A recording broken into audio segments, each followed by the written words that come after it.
नमस्कार मित्रांनो, मी भूमेश शेंडे. जो आता काही दिवसापूर्वी पावसामुळे मराठवाडा, विदर्भाचा काही भाग अख्खी शेती वाहून गेली, पिकं नष्ट झाले.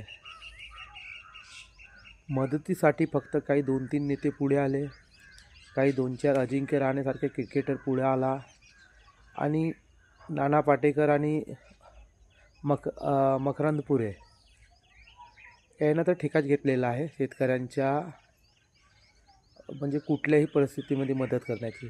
पण आपण सचिन तेंडुलकरला पाहिलं का? कुठल्याही मराठा सृष्टीच्या अभिनेत्याला पाहिलं का? जे अदानी अंबानीसारखे लोक या महाराष्ट्राच्या भूमीवर करोडो रुपये कमवतात, यांना मदतीसाठी पाहिलं का? अरे धावला तो शेवटी सामान्य माणूसच धावला आहे. म्हणून म्हणतो, अशा लोकांच्या नादी लागू नका मित्रांनो, हे कधीच आपले होत नाही. शेवटी मनुवादी किडे मनुवादीच असतात. म्हणून म्हणतो, एकमेका सहाय्य करू, अवघ्या सुखांत धरू. धन्यवाद मित्रांनो.